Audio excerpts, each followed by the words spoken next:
8 years ago, I discovered a secret. The key to becoming a profitable trader isn't about using fancy trading strategies or risking half your account on a can't-miss opportunity. It's actually about forming micro-habits, tiny habits that you follow consistently. These small trading habits completely transformed my results. I went from blowing up 3 accounts to generating consistent profits month after month. Today, I'm going to share the 5 tiny habits that made the biggest difference in my trading, and also share tips on how you can apply them to your own trading as well. Let's dive in.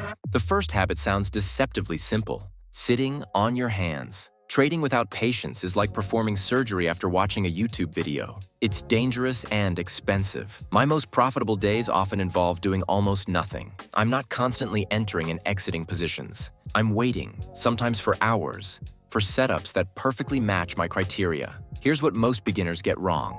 They confuse activity with productivity. They think more trades equal more profit. But the market doesn't reward action. It rewards correct action at the right time. That pit in your stomach when you feel like you need to be in a trade, that's usually your first sign you're about to break your rules. I notice many of you jumping into trades just because the market is moving, but volatility without a proper setup is just noise. I prefer predictable, average market movements where my edge is clearly defined. Remember, patience isn't just the ability to wait. It's how you behave while you're waiting. Ask yourself, am I analyzing, learning, and preparing? Or are you just itching to click that buy button? The second habit that transformed my trading was following the exact same process for almost a decade straight. Your trading plan isn't just a good idea. Think of it as your survival kit in the market jungle. And consistency is the key to making it work. When you tell me you're trading without a written plan, what you're really saying is you're gambling, not trading. Every morning, I go through the same routine. I check the same key levels, I look for the same patterns, I apply the same risk parameters, I journal the same metrics. I don't stray to the left or to the right. And nothing changes just because yesterday was a winning or losing day. Nothing changes because I read about some hot new strategy online.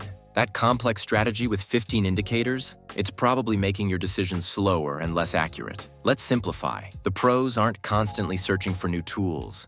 They're mastering the execution of simple, proven processes. Your trading platform should be boring most of the time. Constant action is a warning sign, not a badge of honor. My third habit might be my true superpower, and it's the ability to pass on trades. The pros aren't focused on making money.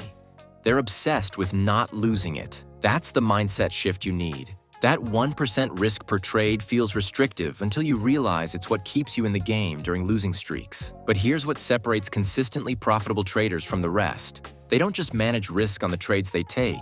They avoid unnecessary risk by passing on suboptimal setups. FOMO isn't just costing you money. It's hijacking your decision-making process entirely. I'd rather miss 100 potential winners than take one trade that doesn't meet my criteria. Why? Because my edge isn't in individual trades. It's in the consistent application of my system across hundreds of trades. So, don't think you're going to become rich with one trade.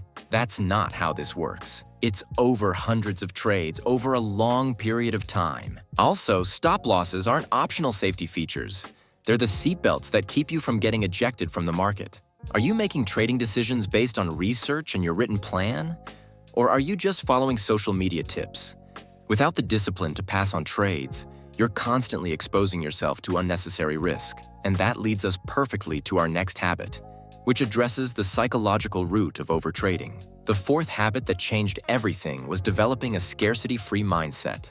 What does that actually mean, though? The market doesn't owe you quick returns just because you need them. One of the most expensive lessons I learned was that there is no last chance to catch a move. The market will always offer new opportunities tomorrow, next week, next month. Trading with a scarcity mindset, thinking, I have to catch this move or I'll miss out forever, is a guaranteed path to account destruction. I used to overtrade constantly.